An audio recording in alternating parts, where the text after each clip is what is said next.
Okay, we're going to try this and see how it works. So we're going to talk about wavelength, frequency, speed, and energy. Here are the formulas we're going to use, and so we're going to go through the variables. C is the speed of light, and we have dealt with this before. So let's see there it goes. The speed of light is equal to 3 times 10 to the 8th meters per second. And that is equal to the wavelength, and that's going to be in meters, times the frequency, and that's going to be in hertz, or another way to write that is seconds to the minus 1. You'll see it both ways. And then we're going to deal with a new formula for some people, but a lot of us have used it before. It's the energy formula for light. And so energy is equal to Planck's constant, which is a constant, one that we can actually remember, and it's usually given to us. 6.63 times 10 to the minus 34 joules seconds. And then there's that frequency again, which is going to be in hertz or seconds to the minus 1. So those are what we're going to use today, and we'll walk you kind of through when to use them and how to use them. So here's the first problem. The first problem, they want me to figure out wavelength. Well, I know that the formula for the symbol for wavelength is lambda, so that's what I'm looking for. Well, it's in this formula, so let's see if I have enough information. Speed of light's constant, so I do have that. And I do have a frequency, so I have 2 out of 3, which means I can solve for this. So I'm going to plug in my numbers. 3 times 10 to the 8th meters per second is equal to what I don't know, my lambda, times my frequency. 5.1 times 10 to the 14th, and I'm going to go ahead and put hertz.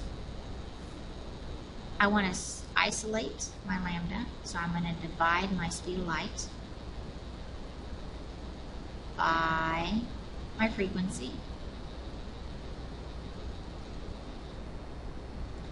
and that is going to get me 5.88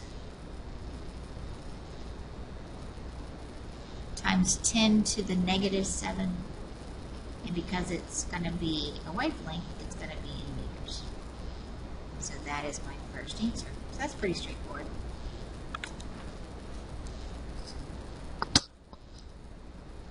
Let's try another one. This time I want to figure out the frequency. Frequency is F of red light with a wavelength of 6.5 times 10 to the negative 7th meters. And no, my speed of light hasn't changed. That's one of the things you can count on. So set up my formula. Speed of light is equal to lambda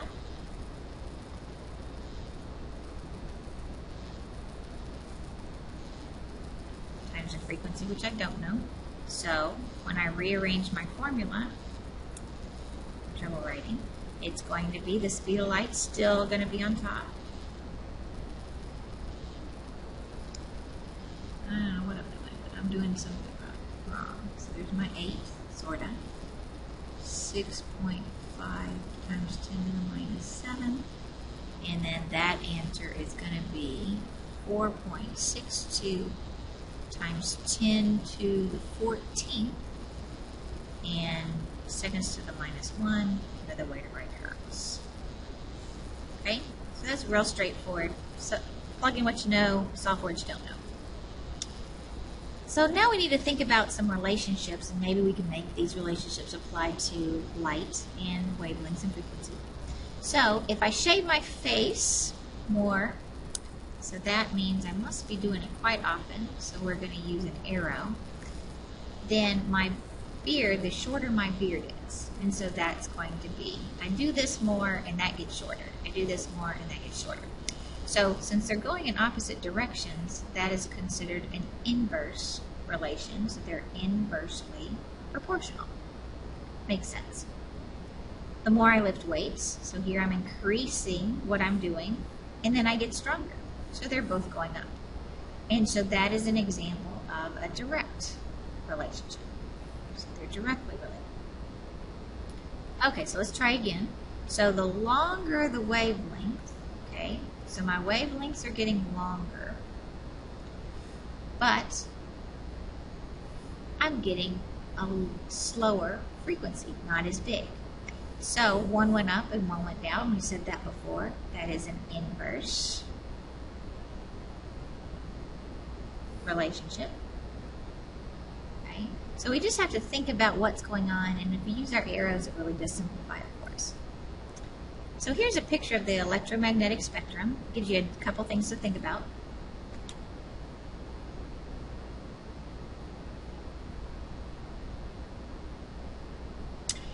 It shows us energy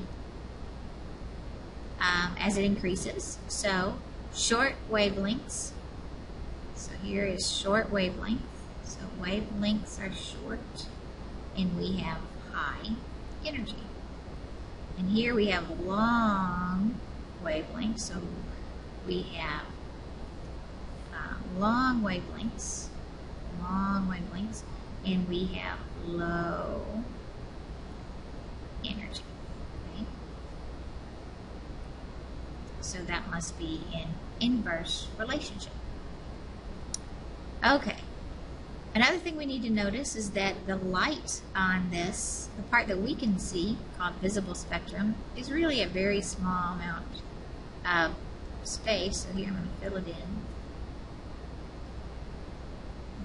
Not too good, but okay, you can see what I'm talking about. So this much we've broken out so we can see the whole range of colors. And if you notice that if this was the long wavelengths, here is my red side. So they have the long wavelengths. Whereas the violet side has the short wavelengths. So red must be low energy and violet must be higher energy. So just kind of ways to think about it. If you notice in your radio waves, also radio waves over here, very long, gamma rays very, very short, high energy, low energy. So you can see it both ways. There's the colors of the rainbow, Roy G. Biv. Remember we said this was the long wavelength and low energy. And this was the short wavelength and high energy. Okay, so which color has the longest? It's going to be red. And which has the shortest? It's going to be violet. So what kind of wave then was the longest? Well, that was the lowest energy, so that must be radio. And the shortest we said was gamma. Okay, so here's a problem. We want to figure out what some kind of radiation. We've just labeled it W. It doesn't really matter. We want the energy.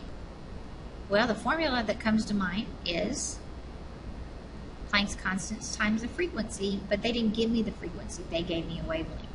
Well, my other equation had wavelength in it. It was wavelength times frequency is equal to the speed of light. So I'm going to go ahead and solve for frequency in the first equation. Then once I have that, I can plug it into my second equation. So I know 3 times 10 to the 8th meters per second is equal to my wavelength, 1 times 10 to the minus 6th, times my frequency, which is what I want.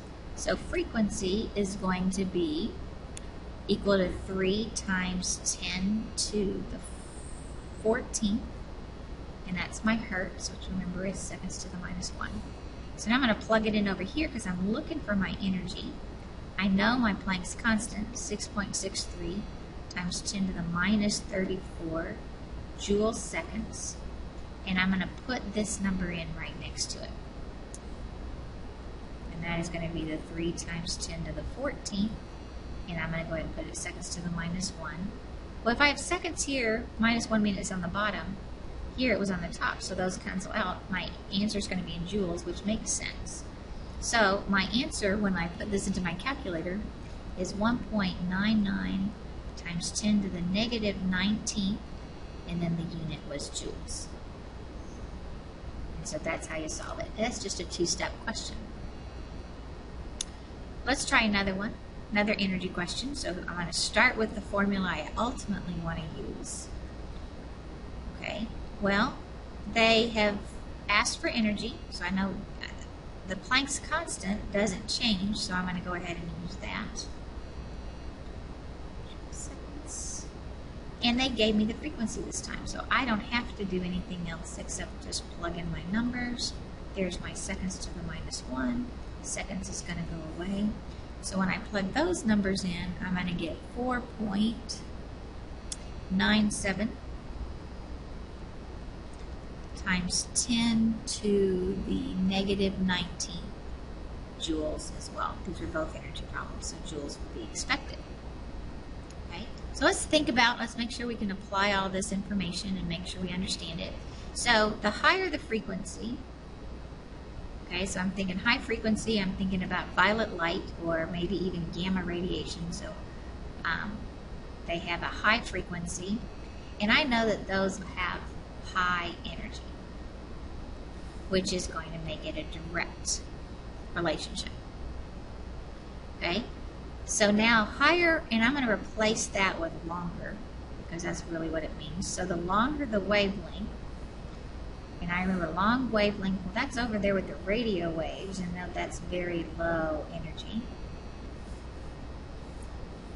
So we had long and low, and so that is going to make it an inverse relationship. Okay, so again, just think about which way, how that relationship is. It's pretty easy to plug it in.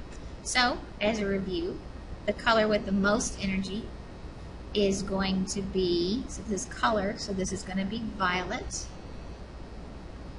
Least energy, that was our red. Which type of wave then had the most energy? Well, that I know is gamma. Pretty exotic kind of energy. And which one has the least energy? Well, that would have to be the radio, which is a good thing. There's lots of radio waves out there. So I think that pretty much sums everything up. So if you have any questions, watch it again, come ask me questions, and hopefully this will make lots of sense to you. So I'll talk to you again soon. Bye.